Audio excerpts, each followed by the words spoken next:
Josko Gvardiol, a man I'm sure you're all aware of, and someone who was just recently signed for the treble winners Manchester City for 77 million, making him the second most expensive defender of all time after a certain someone. At just 21 years of age, Gvardiol has already established himself as one of the world's best centre-backs, known for his ability to absolutely bully players off the ball, as well as being able to play a brilliant pass from the back. So let's take a look at how the Croatian ended up here, and how he went from nearly quitting football to work at his dad's fish market, to becoming one of the best defenders in modern football. This is the incredible rise of Josko Gvardiol.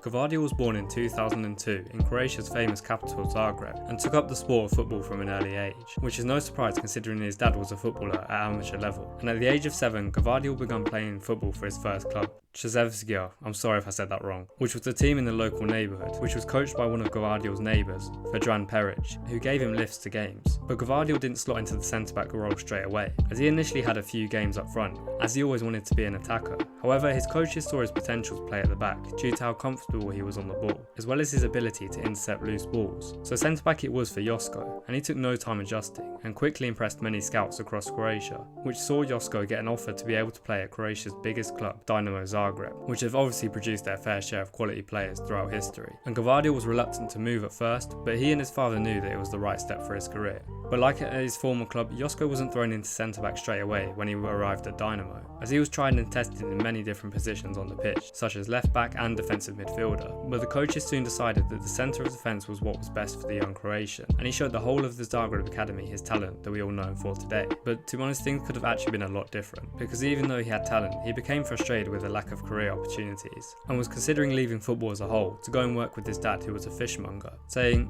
"I was 16 or 17, still on the bench, in the youth teams. I was frustrated, and at one moment I was thinking to leave football." However, a stroke of luck came Gvardiol's way, as he was finally selected for the youth team, where he could show his quality, and after that things took off pretty quickly, as the coaches at Dynamo soon realised the talent they had been sleeping on. Fast forward to 2019 and Josko gets his first game in the senior squad, at just 17 years of age, making his debut in a 4-2 win over Gorica, and even scored his first goal for the club after just 2 games, scoring in a 1-0 win over Inter Supresic. So this is where Gvardiol's name really started to ring bells for many clubs across Europe, as he picked up interest from some of the best sides in the world, such as Bayern Munich, Ajax and Inter Milan, which is pretty insane considering he nearly quit football a few months prior. But Josko wasn't flattered by any of this, and continued his stay at Dynamo, and in his first pro season he won the Croatian league title, and in 2020, at just 18 years of age, Josko would make his first big move when he was signed to RB Leipzig for 16 million, who immediately loaned him back out to Zagreb, where he won another league title.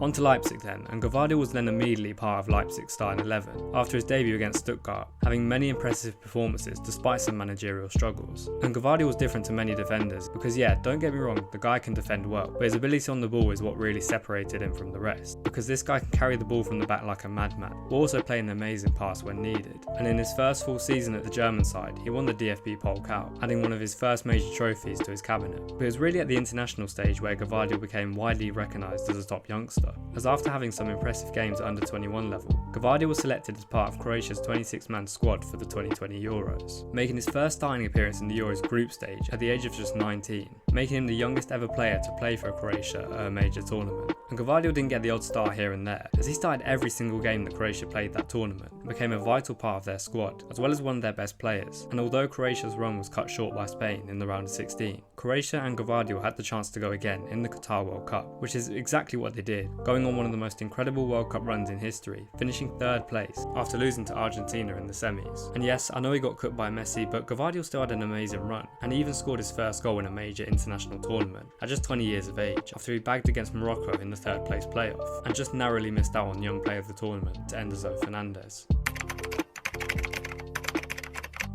So at this point, everyone in football knows who Gvardiol is, and if you don't, where have you been? As he's already proved himself to be one of the best, maybe the best centre-back in football right now, at just the age of 21 as well, which is just insane. And that's rightly earned him a move to Man City, which he completed about a week ago at the time we recording this, for a fee of around 77 million, where I'm sure he'll just win a shit ton of trophies. And it's pretty scary as well, because just when you think Man City can't get any better, they sign this guy. But what I'm really curious to know is, how good can this guy actually get? Considering he's just 21 years old, playing for the best team in the world right now, with so much talent and potential and quality that he already has. And to be honest, at City, I just think he'll become even better and blossom even more, which is, to be honest, really scary. And as I said, just win tons of trophies. But drop a comment, tell me what you think. How good can Josko really be? Tell me your thoughts, and if you did enjoy, please could you do me a massive favour and hit the like and subscribe, since we're trying to grow the channel as much as we can. And thank you so much for watching. This has been Discussing Ball.